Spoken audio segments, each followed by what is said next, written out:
After the Second World War, the world, and the United States in particular, had an obsession with space. Space was the final frontier. After the evil empires of Hitler's Third Reich and Japan were defeated, it seemed like the sky was the only fence facing humanity in its progress and destiny. This time of unlimited dreaming of space was epitomized by things like the Jetsons. We were going to have hamburger bars in space. We were going to be flying off to all parts of the solar system. There were going to be hotels in space. We were going to have holidays on the moon and moonbake. German physicist Werner von Braun promised that we would have orbiting space stations. And this seemed to all be coming together during the Apollo moon landings between 1969 and 1972. The potential for space exploration seemed unlimited. It also brought great peril, with the Soviet satellite Sputnik being launched in 1957. Americans feared that the Soviets could launch nuclear weapons into their homeland. President Eisenhower was fully aware of the US Army's experiments on rockets that went into high altitude and into orbit, and that they were completely unsuccessful and came back a charred mess. But to the public, Sputnik seemed like a real threat. Eisenhower correctly assessed it as just being a tin can with a radio transmitter, but the US public saw this as the dawning of a new and frightening space age, where the Soviets could easily launch their deadly nuclear weapons from the center of Russia to the center of America. This documentary tries to show that Eisenhower was correct in his assessment. Sputnik was no trouble at all, and intercontinental ballistic missiles never came to be due to unsolved problems of re-entry. A senator from Massachusetts, John Kennedy, portrayed Eisenhower as being an old fuddy-duddy who was behind the times and asleep at the wheel, even though this was a completely unfair assessment. The only missile gap was in the minds of the American public with respect to what ICBM technology could really achieve. Supposedly, the Soviets had working intercontinental ballistic missiles with atomic warheads by the Cuban Missile Crisis of 1962. Well then, why did that crisis happen at all? Why should President Kennedy care where Khrushchev deployed his nuclear missiles, whether it was just off the coast in Cuba or launched by supposed space-going intercontinental ballistic missiles from the center of the Soviet Union?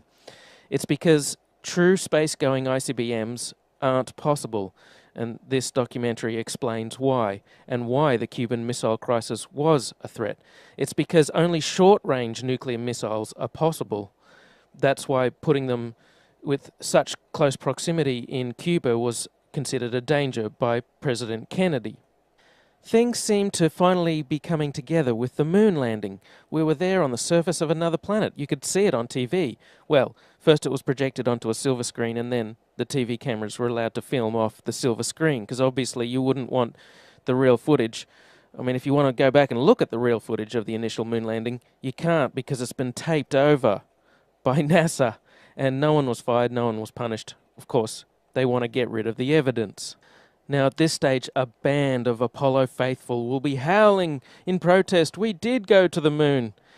Then why did nothing come of it? Why have we not been back in 40 years?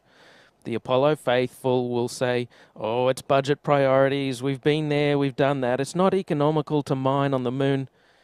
That just doesn't hold water. That's a load of rubbish. We haven't been back to the moon because we never went there in the first place.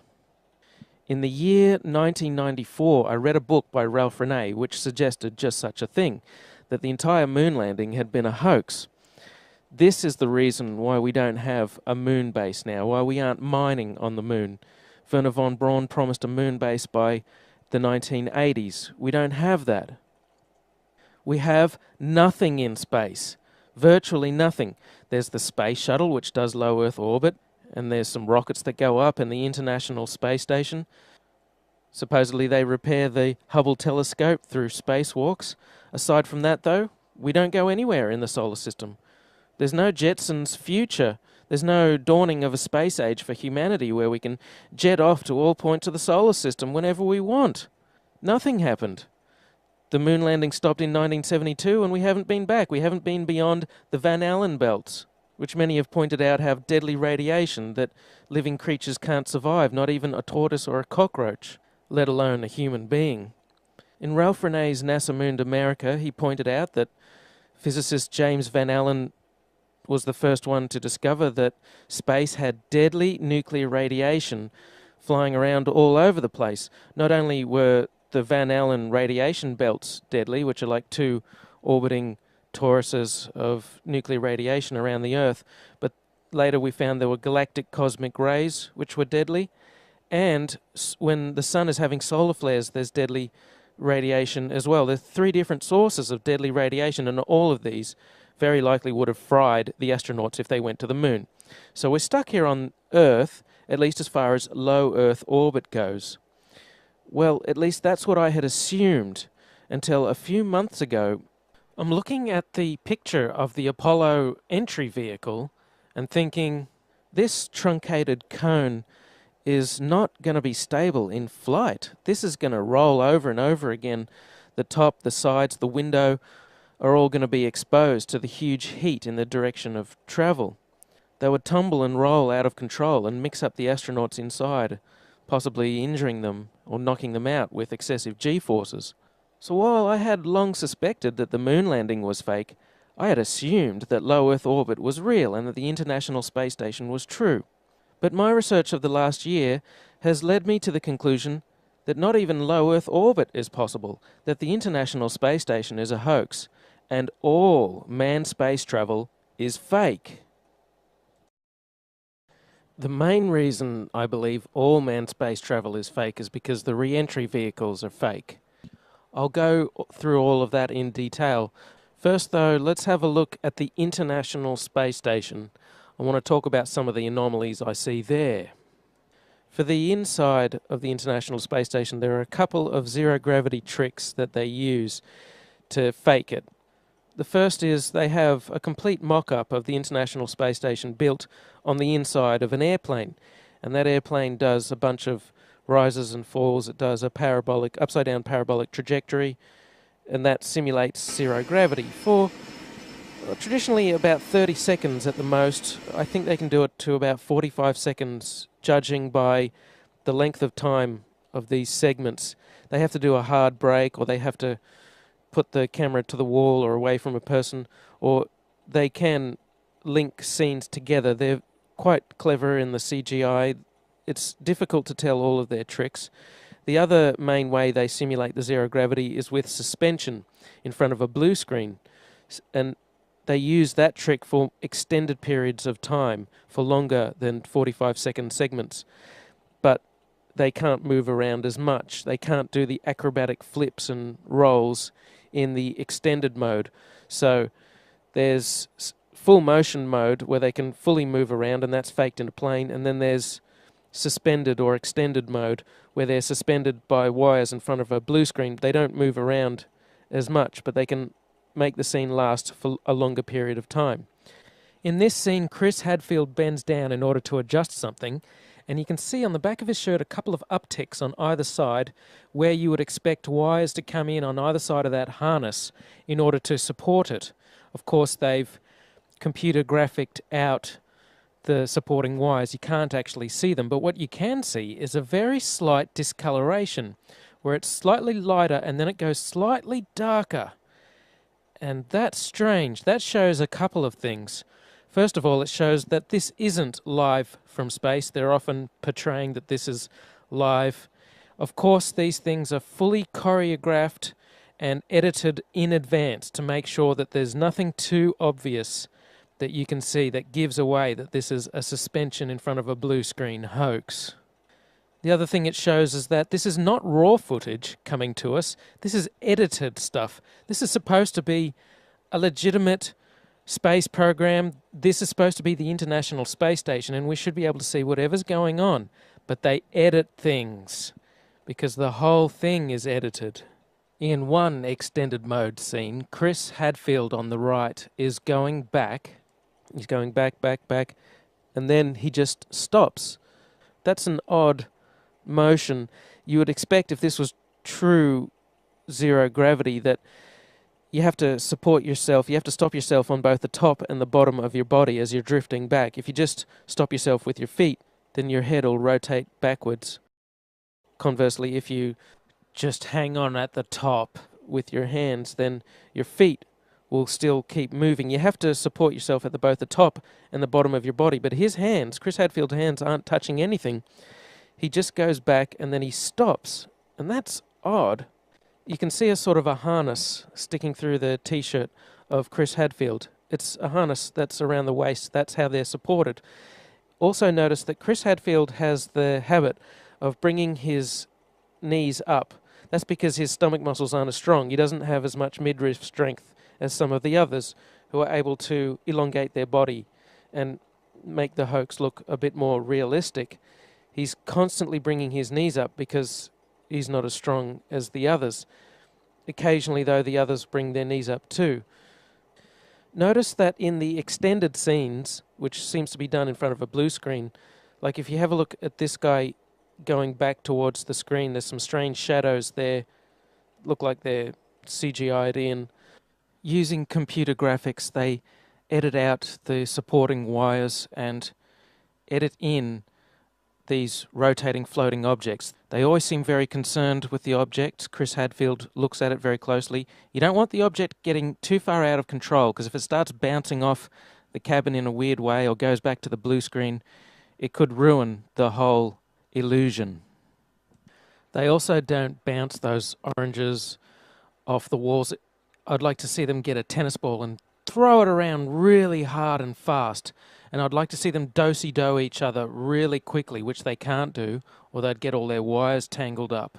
Here's another scene with Catherine Katie Coleman. Seems to be done in the suspended mode. Have a look at her hair. There's something odd about her hair. I know this is zero gravity and hair is supposed to stick out and go all over the place, but her hair doesn't really flop around naturally. It's always sticking out kind of rigidly. Maybe they permed it in that position, or perhaps they're hanging her upside down. As she shakes her head from side to side slightly, you can see the hair always springs back to a particular position with respect to her head. It should flop all over the place.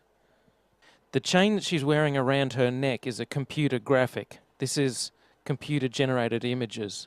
Japan, and that brings us to Koichi, who's in the Japanese lab Kibo. So Koichi, walk me through what you're working on in this lab.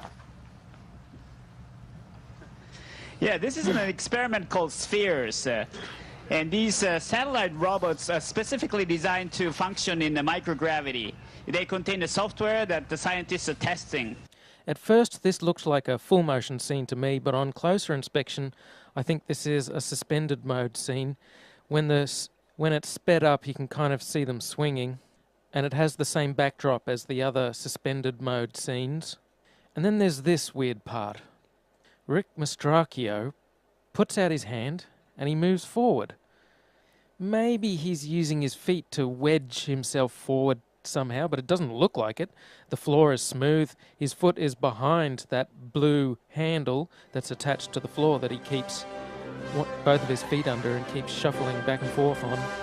He sticks his left hand out and then he just moves forward. He is Superman. That's how Superman moves forward. He sticks out his arm and he flies. The extended mode is much quieter than the full motion mode. In full motion mode, you can actually hear the sound of the jet engines, the engines of the airplane. In every single scene of full motion mode, in every segment of the International Space Station, you can hear this loud sound, the sound of the jet engines. You could argue that it's the air conditioning system. Not even an office air conditioner is that loud. And why is there a loud sound in every segment of the International Space Station? That's because no matter how soundproof you make it, you can't filter out all of the sound of the jet engines. An airplane is just too noisy. You can put noise-cancelling headphones on when you're on a plane, and that doesn't stop the sound from getting through. It muffles it. They also use microphones that don't pick up very far away. If you have a look at this scene here, you can see that when the microphone's in the middle, pointing towards the guy in the middle, you can't hear the sound of jet engines as much, but when the microphone goes to the guy on the side, you can hear the sound of jet engines a bit more. So you can't truly soundproof the inside of the airplane where they fake full motion mode. You can see in this scene from the recent National Geographic documentary Live from Space, Koichi Wakata is looking at the window there. This is full motion mode, and you can tell because of the sound of jet engines. In quiet mode, they can go to the cupola and they can look through at their model. And you can see an amazing model. Gee, why would you build the International Space Station out of a bunch of long, thin segments that can easily break at the joints? So there's their fairly realistic view of the rest of the International Space Station. The International Space Station was made piecemeal. They started off with one section and then they added another section. It consists of a bunch of tubular sections which are joined together. It's an ad hoc design. Here are a few scenes from the tour of the International Space Station that they take you on. And I noticed that there's no airlock between sections. This means if there's an air leak in one section, they will be affected in all sections. They're quite likely to all die. You could wear the spacesuit. That would work for a few hours until you had to eat. And then you'd have to take the spacesuit off and you'd be exposed to the vacuum of space and you'd be dead. The porous plate sublimator only lasts for a few hours anyway. Sometimes they're tethered. Do they have tether points on the inside of the International Space Station? Not likely. They don't really design it with life in mind. You could argue that they all scramble into the Soyuz and try and get back to Earth in the event of an air leak. Well, that would be very odd. They would have to completely change and recalculate all of the re-entry parameters if you're going to cram all 11 people or however many people they have on there. They have many people on the station at the same time. You also couldn't cram that many people, all 10 or 11 of them, into the one Soyuz at the same time. They only ever have one emergency Soyuz escape capsule. You couldn't cram them all in. It's very odd that they're up there in this life-threatening situation where an air leak could happen at any time and they could all die, and there's not even enough lifeboats for them to make it back to Earth. Having no airlock in between sections is very odd. The more sections they add to the International Space Station, the more dangerous it becomes, and yet they don't care. They just add as many as they like. Yippity-doo-dah, yoo-hoo! Let's all die in space. It will be just like that Sandra Bullock movie, Gravity, only the dying will be real. Lots of things could go wrong. They're on the edge of death every second, yet they act like giddy children with gay abandon. Another curious thing is, take this piece of exercise equipment. They've deliberately detached it from the wall so that it's not directly attached to the side of the International Space Station, so that when they exercise, when they do their movements, the movements don't translate to the station and don't move the station around. That's a wonderful concept. I like that idea. You wouldn't want the station to be moving around a lot. The problem is, this piece of equipment is the only thing that they isolate from the International Space Station. Every other movement is translated to the station. They don't care. They don't bother to isolate the station from the people moving around inside. They grab these blue handles, which are all over the station. They often have to stabilize themselves on these blue handles. There seems to be so much motion in the International Space Station. If you take Chris Hadfield, he's moving through the station at breakneck speed, and then he stops himself on the wall. That motion is going to be translated to the station. The station is very big, it weighs many tons, but in space there's really nothing to stop these motions from moving the position or the orientation of the space station. The International Space Station uses several large gyroscopes for attitude control to maintain its proper orientation and so on. And there's a reaction control system consisting of rockets as backup, supposedly. We can only presume that the rocket-based reaction control system isn't employed very often, as they don't talk about it, given that there are so many people inside moving around, moving gear around all the time. And every time the solar panels were moved, every time the Soyuz docked with it, there would be motions impinging on the station, and this would move the station. So what you'd need is a system of rockets on the outside burning fuel in order to stop the International Space Station from misaligning, from moving out of place. When it comes to satellites and things in orbit, you don't want them moving around a lot. The International Space Station changes in altitude somewhat, supposedly. It goes up and down. They supposedly bring up 3 tons of water every year. That's hard to believe, but let's take that at face value. But they never talk about huge amounts of rocket fuel. But even without the rockets, all of these motions of the astronauts and the solar panels moving around would put tremendous strains on the joints, and they're not flexible joints. Having a huge airproof flexible joint of that size would be an incredible engineering feat. They don't have them anyway. There's not supposed to be any relative motion between sections. The only time the International Space Station gets rockets to adjust it is when the automated transfer vehicles or the docking Soyuz space capsule comes, and that's come from the Earth, and that has its own rocket fuel, and that can adjust the altitude of the International Space Station. But that's only there from time to time. That's not there all the time. They would need a system of rockets there all the time, built into the station, but they don't have that. It's supposed to be one big, rigid vehicle, but that's the strange thing. They don't build the International Space Station with a tight center of gravity, with the pieces close together, with a small moment of inertia and a small radius, which is what you'd want if you're going to try to orient the spacecraft, if you're going to try and orient it with rockets or gyroscopes. You want a ball, you want a sphere. That's the type of shape that you need. Instead, they build the International Space Station out of long, thin segments, tubes that are joined together. That's a crazy way to build the International Space Station. That's the way a child would design the International Space Station. That's what I mean about it being an ad hoc, as-you-go type of design. They didn't really nut it out. They didn't think about it. The solar panels are on the end of the station, and that makes it even harder to control both the solar panels and the station as a whole. The solar panels would be better off being a more circular shape instead of big rectangles, and they'd be better off being close to the center of gravity, so that, as I say, you can reorient the vehicle, you can move it around. You should be building this thing like a sphere, but they don't. Another curious aspect is how they deal with water. There's no proper shower, so they must be incredibly uncomfortable and stinky the whole time, yet they have huge smiles plastered on their face. They can't have a proper shower. Nevertheless, they must use some water in order to clean themselves, in order to clean their hair. What do they do with this water?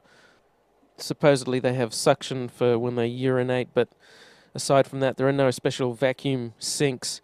In other words, there's water floating around all over the International Space Station.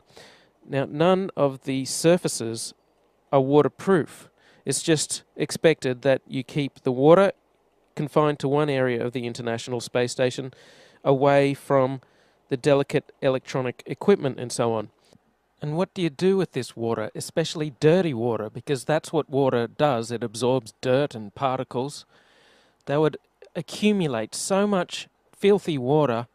The mantra, of course, is recycling. They're supposed to recycle everything. Wow, they have some amazing recycling technologies on the International Space Station that they can't demonstrate anywhere else. I mean, it's a super water recycler that's compact enough to fit inside the International Space Station. Imagine how much maintenance such a system would require.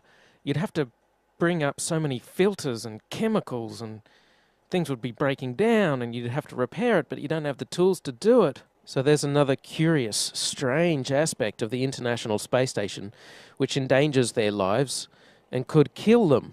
But they don't care. they always have huge smiles on their face, like they're having a really good time, even though they could die at any second.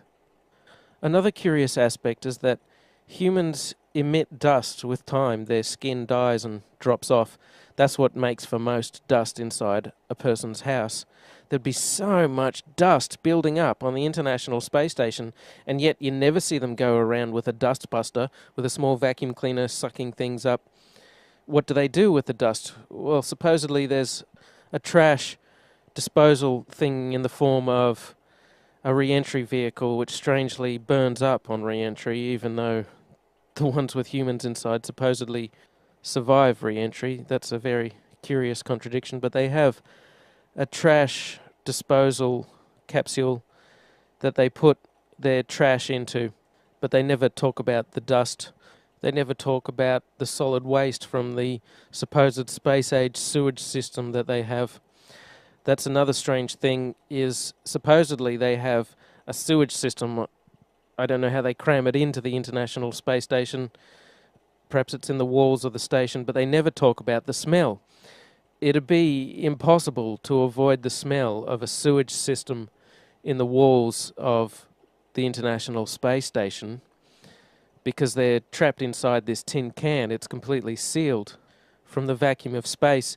You could have any number of super filters and try and get rid of the smell. It wouldn't work. They never talk about bringing bacteria up in order to replenish the bacteria that's in the sewage system. They never talk about bringing all of the extra oxygen up that you'd need to let the bacteria process the sewage.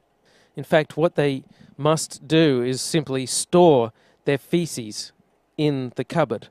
They would have to put on a pair of plastic gloves and grab their feces and put it in the closet. There's no sewage system on there. They can pretend that there's a sewage system. There's no sewage system. So in other words, they're living with their own feces, and the smell must be incredible. Yet they always have huge smiles plastered on their face, like the International Space Station is the best place in the world to be.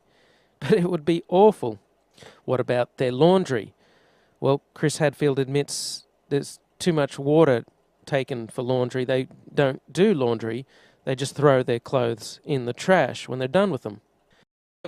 Laundry piles up. Is there a way to clean clothes in space? No, it takes a lot of water, of course, a washing machine and a dryer. We don't have anything like that. So we just wear our clothes till they wear out, and then you throw them in the trash, and the trash is like a little unmanned resupply ship. And when it gets full of trash, then we close the hatch, and it undocks and backs away and falls down into the atmosphere. So your dirty laundry actually gets incinerated in the atmosphere. And so, wait a minute, you guys on the space station are throwing your underwear out, your dirty underwear out the window, and it's raining down on us? So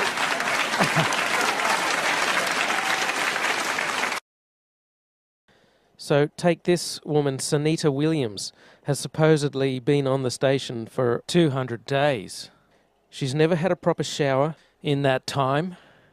She's never laundered her clothes. She just wears her clothes for, I don't know, a couple of weeks, a month, and then throws them out. In other words, she stinks. She's horrible. She's clammy. She's disgusting. Living on the International Space Station, you might be 6 months without a real shower. Essentially, you have a sponge bath is what you do every day. And yeah, you do get pretty sweaty because you're working out. But surprisingly enough, when the shuttle crew came to pick me up, it was one of my first questions, do I smell? And they said I didn't smell, and they said my hair didn't look greasy, so I was pretty happy with that. Every part of her body must be covered in bacteria and festering pustules. It's the living dead on the International Space Station. Ooh, come here, my precious. And yet they all act like they're so happy to be on the International Space Station.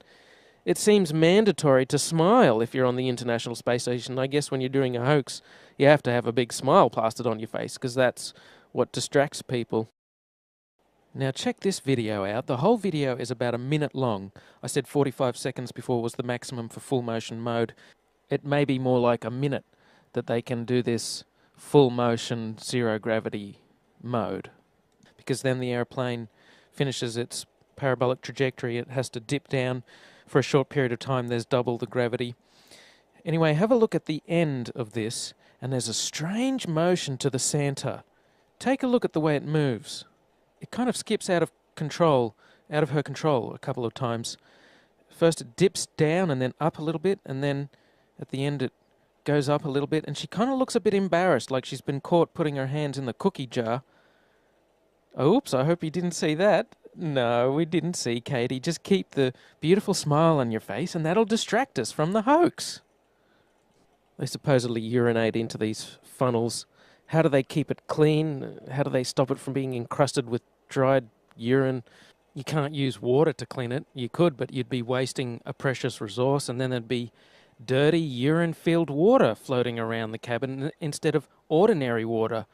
So to summarize, they're living with their own excrement, their feces and their urine. They build the International Space Station out of long, thin segments.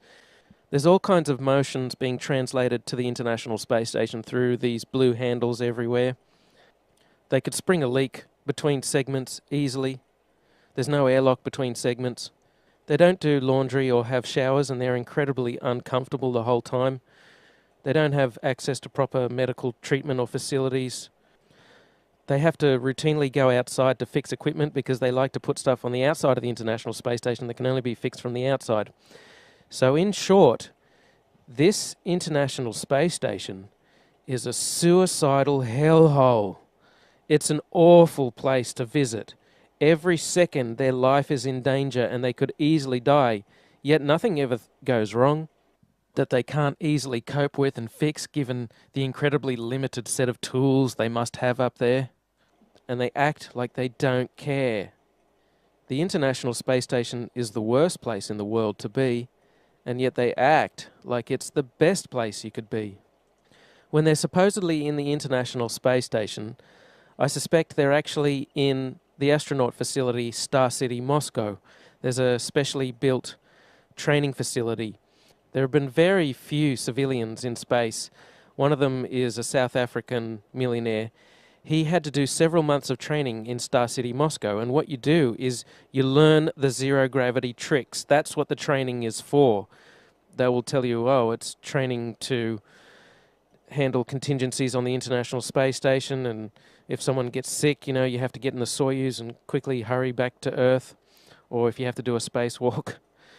They have to hide in Star City, Moscow, because if they're photographed anywhere, it would ruin the whole hoax. They have to stay very hidden. In fact, they basically have to live in Star City, Moscow, as they would do on the International Space Station. So there are a whole bunch of frozen meals prepared for the astronauts to be consumed when they're on the International Space Station. In fact, that'd be ideal to give to people who are hiding in the basement of Star City, Moscow, pretending to be on the International Space Station. If they didn't hide in Star City, Moscow, they could be filmed, and you could have, like, this scenario. Hey, Chris, what are you doing down here? I thought you were up in the International Space Station. Oh, yeah, I'm just catching some hockey. I'm down here on a weekend pass, eh? What the hell are you talking about, weekend pass? You got a glass elevator going up there? What is this, Charlie and the glass elevator? You wouldn't want to catch Chris Hadfield when he's in Star City, Moscow, so they stay hidden there. One of them, as I mentioned, Sunita Williams, spent a whole year, supposedly, in the International Space Station. She's such a tragic. That means she would have spent a whole year hiding in Star City, Moscow. One rather laughable claim I hear is that the International Space Station can't be a hoax because I can see it from my house. Well, can you see people inside it from your house? No. There is clearly something up there orbiting. It just happens to be empty and has never been manned. They are capable of sending unmanned things into orbit, like regular satellites, telecommunications, and so on. And they can add segments to this empty, unmanned International Space Station. It's just an orbiting tin can. And the fact that it's empty means it won't really be subject to any forces moving it back and forth. And all the considerations I mentioned with people like Chris Hadfield going through the station at breakneck speed aren't a problem. So it's very possible to have an empty orbiting tin can, which is what the International Space Station is. And they have some cameras mounted up there as well to do some of the shots supposedly looking down from it. Another aspect of the illusion of space travel is spacewalks. These are faked inside a swimming pool. It's a custom-built swimming pool, and that's a great way to fake zero gravity. About 6 months ago, in 2013, a gallon of water leaked into one of their spacesuits in a matter of seconds. NASA doesn't really have a proper explanation for how on earth this could have happened. There shouldn't be water leaking into someone's helmet and a person almost drowning in space. How can you drown in space? They now wear snorkels to make sure that they don't drown in space. How can this be happening? A snorkel in space?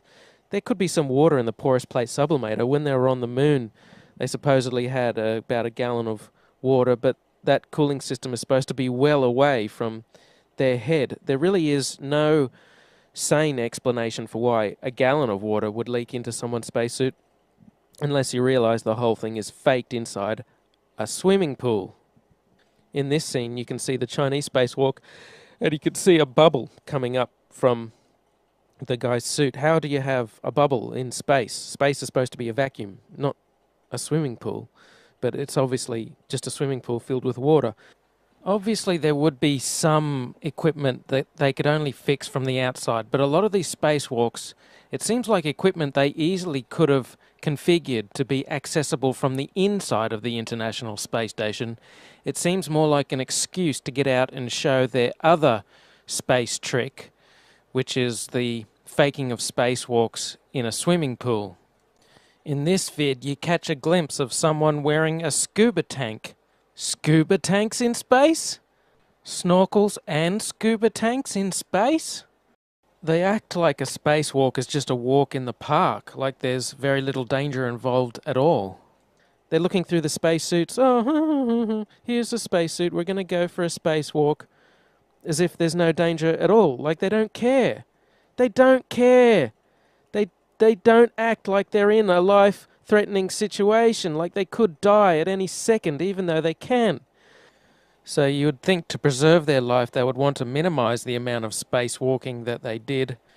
But there seems to be an abundance of equipment on the outside of the International Space Station that constantly requires repairing, which makes for a good TV spectacle and is inspired by movies like Sandra Bullock's Gravity. And after Gravity came out, they of course had to do another spacewalk to fix some emergency, some piece of equipment that their lives depend on that amazingly they can fix every time. But you know what? Thanks to the genius of the engineers at NASA, they employ snorkels in space now, so that should stop them from drowning. So that's my tour of the International Space Station and roughly the halfway point in the video, and so a good place to end part 1 of 2 parts.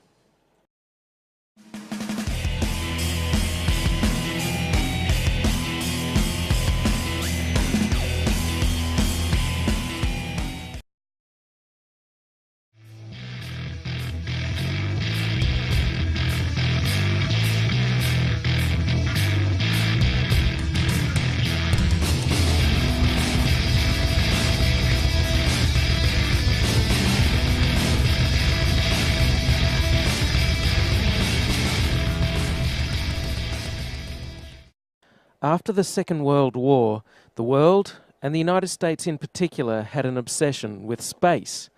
Space was the final frontier.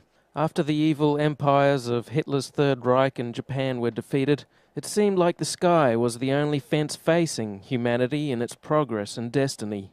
This time of unlimited dreaming of space was epitomized by things like the Jetsons. We were going to have hamburger bars in space. We were going to be flying off to all parts of the solar system. There were going to be hotels in space. We were going to have holidays on the moon and moonbake. German physicist Werner von Braun promised that we would have orbiting space stations. And this seemed to all be coming together during the Apollo moon landings between 1969 and 1972. The potential for space exploration seemed unlimited. It also brought great peril, with the Soviet satellite Sputnik being launched in 1957. Americans feared that the Soviets could launch nuclear weapons into their homeland. President Eisenhower was fully aware of the US Army's experiments on rockets that went into high altitude and into orbit, and that they were completely unsuccessful and came back a charred mess. But to the public, Sputnik seemed like a real threat. Eisenhower correctly assessed it as just being a tin can with a radio transmitter, but the US public saw this as the dawning of a new and frightening space age, where the Soviets could easily launch their deadly nuclear weapons from the center of Russia to the center of America.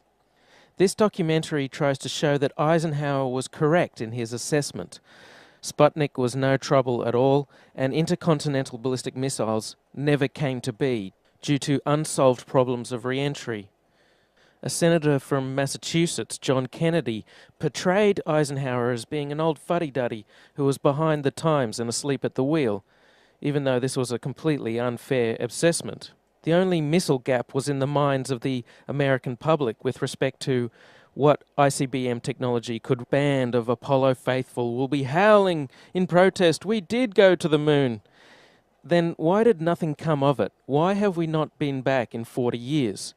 The Apollo faithful will say, "Oh, it's budget priorities, we've been there, we've done that, it's not economical to mine on the moon." That just doesn't hold water. That's a load of rubbish. We haven't been back to the moon because we never went there in the first place. In the year 1994, I read a book by Ralph Renee which suggested just such a thing, that the entire moon landing had been a hoax. This is the reason why we don't have a moon base now, why we aren't mining on the moon. Werner von Braun promised a moon base by the 1980s. We don't have that. We have nothing in space, virtually nothing. There's the space shuttle, which does low Earth orbit, and there's some rockets that go up in the International Space Station. Supposedly they repair the Hubble telescope through spacewalks. Aside from that, though, we don't go anywhere in the solar system. There's no Jetsons future. There's no dawning of a space age for humanity where we can jet off to all points of the solar system whenever we want. Nothing happened. The moon landing stopped in 1972 and we haven't been back. We haven't been really achieve. Supposedly the Soviets had working intercontinental ballistic missiles with atomic warheads by the Cuban Missile Crisis of 1962. Well then, why did that crisis happen at all? Why should President Kennedy care where Khrushchev deployed his nuclear missiles, whether it was just off the coast in Cuba or launched by supposed space-going intercontinental ballistic missiles from the center of the Soviet Union?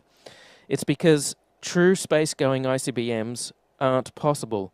And this documentary explains why, and why the Cuban Missile Crisis was a threat. It's because only short-range nuclear missiles are possible. That's why putting them with such close proximity in Cuba was considered a danger by President Kennedy. Things seem to finally be coming together with the moon landing. We were there on the surface of another planet. You could see it on TV.